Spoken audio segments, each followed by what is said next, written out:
Welcome back to my channel simply Sangeeta. আশা করি সবাই খুব ভালো আছো, সুস্থ আছো, স্বাভাবিক আছো। আমরাও খুব ভালো আছি। তো শুরু করছি আজকে একটা নতুন ব্লগ। আজকের ব্লগে কিন্তু পিঠে রেসিপি দেখবে তোমরা, এছাড়াও পিকুর উৎপাদ দেখবে। তো আজকে সারাদিনটা শেয়ার করব, তার সাথে সাথে পিঠে রেসিপি দেখবে।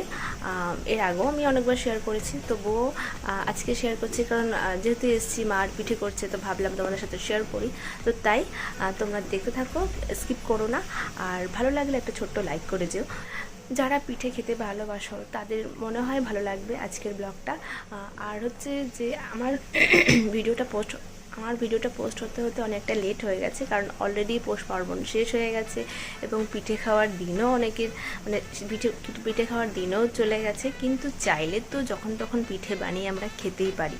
তো তাই আজকে আমি তোমাদের সাথে শেয়ার করছি, এবং এই ভিডিওটা পোস্ট হতে হতে অনেকটাই হয়তো লেট হয়ে যাবে, কিন্তু তা সত্ত্বেও যদি তোমরা কেউ চাও দেখি তোমরা পিঠে তৈরি করতে পারো, অথবা নেক্সট ইয়ারের জন্য জেনে রাখতে পারো। তো চলো শুরু করি। আরও একটা কথা, যেটা হচ্ছে যে পৌষ পার্বণ দিনে আমরা যখন পিঠে খাই, তো তার তো কিছু একটা নিয়ম আছে। পৌষ পার্বণ দিনে মানে পৌষ মাসে প্রচণ্ড ঠান্ডা পড়ে, মাঘ মাসেও ঠান্ডা থাকে। তো ঠান্ডার দিনে পিঠে বানিয়ে খেতে আমরা খুব ভালোবাসি। মানে বেশি যখন ঠান্ডা পড়ে তখন দেখবে বাড়িতে পিঠে বানানো শুরু হয়ে গেছে।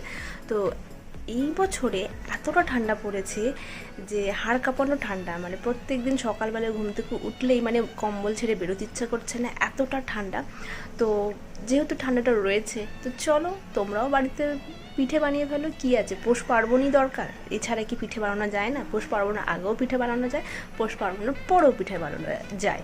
যদি কেউ পিঠে খেতে ভালোবাসো বা পিঠে বানাতে ভালোবাসো, তো তাই যেহেতু শীত এখনও রয়েছে, যেহেতু ঠান্ডা কনকন এখনও করছি আমরা, আমাদের ঠান্ডায় একদম জুবুথুবু হয়ে যাচ্ছে, যেহেতু আমি ভীষণভাবে শীত কাতুরে, যখনই তোমরা দেখছো আমার ব্লগে আমি সোয়েটার পরেই আসছি।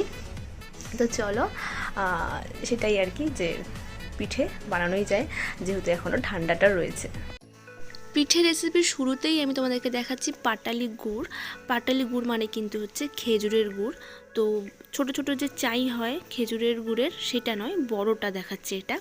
এটা স্টোর করে রাখা ছিল ফ্রিজে, আরও আছে। তো কিছুটা অংশ খাওয়া হয়ে গেছে আর বেশিরভাগটা রয়েছে। তো এইটা এখন একটা হাঁড়িতে কিছুটা জল দিয়ে ওর মধ্যে দিয়ে দেওয়া হলো, গ্যাসটা জ্বালিয়ে দেওয়া হয়েছে। এই গুড়টা গলা অবধি ওয়েট করতে হবে, যখন পুরো গলে যাবে তারপরে একটু ফুটতে হবে আর কি, গুড়টা গলা অবধি। তো দেখো গুড়টা পুরোটা গলে গেছে, একটু একটু রয়েছে।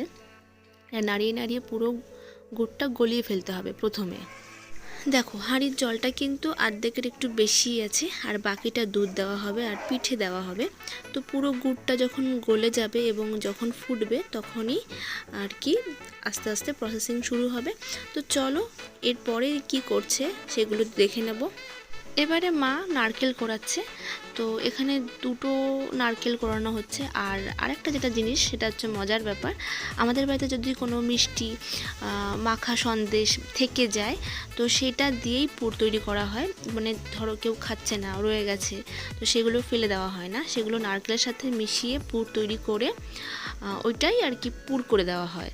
তো এখানে কিছু সন্দেশ রাখা আছে, আর এখানে অলরেডি একটু পুর তৈরি করে রাখা ছিল, আগে করেছিল পিঠে, তো সেটার সাথে মিশিয়ে দেওয়া হবে।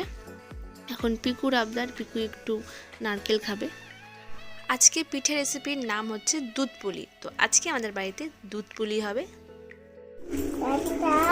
আচ্ছা দাও। দাও।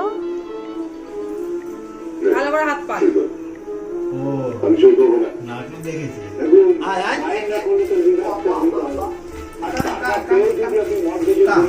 নারকেল কোড়ানো হয়ে গেছে, এবারে পুর তৈরি করার পালা। তো মাখা সন্দেশ আর বাকি যে পুর ছিল, তৈরি করা ছিল, সেটার মধ্যে দুধ দিয়ে দেওয়া হলো, দিয়ে এবার গ্যাস চালিয়ে এটাকে নাড়াচাড়া করতে হবে। আর এদিকে গুড়টাও হয়ে গেছে। তো এই নাড়াচাড়া করতে করতে পুরো আমাদের পুরটা রেডি হয়ে যাবে। গুড়টা যখন জলে গুলে যাবে পুরো, তো দেখো ওখানে কিছু নোংরা দেখা যাচ্ছিল, তো সেটা আমি ফেলে দিলাম।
চলবে, এখন অনেকটা আছে, এগুলো করতে হবে ধীরে ধীরে।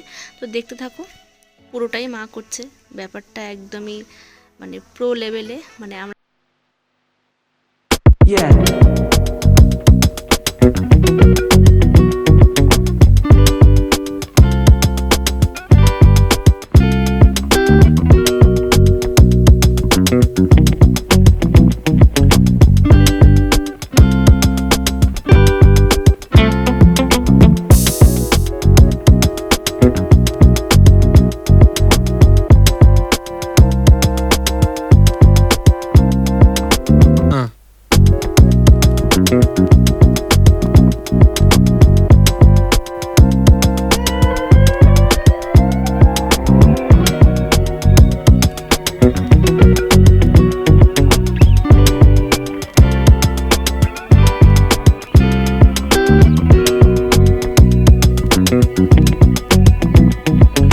আছে, কিন্তু অনেকটাই গড়া হয়ে গেছে পিঠে, আর সুন্দর একটা ডিজাইন দেওয়া হয়েছে।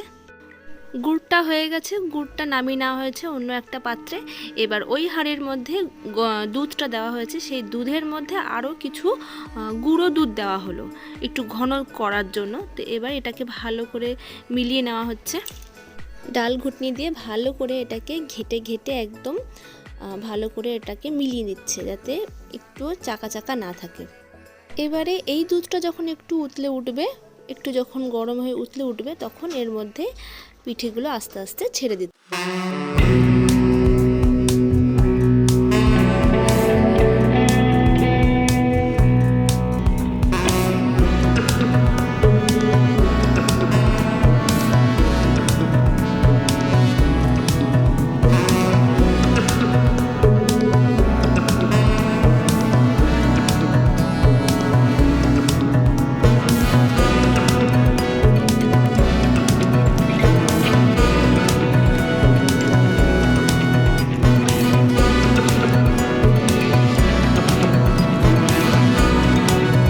দেওয়া হয়ে গেছে, এবারে উপর থেকে গলিয়ে রাখা গুড়টা দেওয়া হচ্ছে ধীরে ধীরে।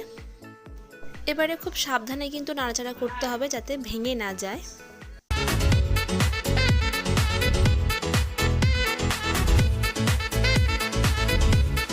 আচ্ছা, এখানে কিন্তু আলাদা করে কোনো চিনি দেওয়া হয়নি, সবটাই কিন্তু গুড়ের মিষ্টিতে মিষ্টি হবে।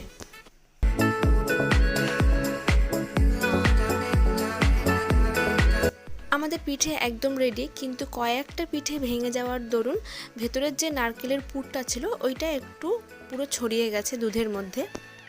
আজকের রেসিপি হচ্ছে দুধ পুলি। তো দুধ পুলি একদম রেডি।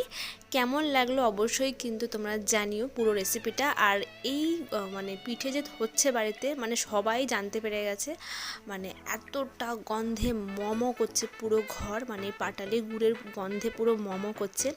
আর টেস্ট আমি আর বলছি না, জাস্ট ওয়াও হয়েছে। তোমরাও পারলে প্লিজ বাড়িতে ট্রাই করে দেখতে পারো, দারুণ দারুণ হয়েছে খেতে এবং দুর্দান্ত রেসিপিটা। তো তোমরা বাড়িতে এরকম দুধ পুলি ট্রাই করতে পারো। আর ভালো লাগলে অবশ্যই একটা like, comment, share and subscribe যারা নতুন দেখছো। আজকের ভিডিওটা আমি এখানেই এন্ড করলাম, আবার আসবো নতুন কোনো ভিডিও নিয়ে। টাটা।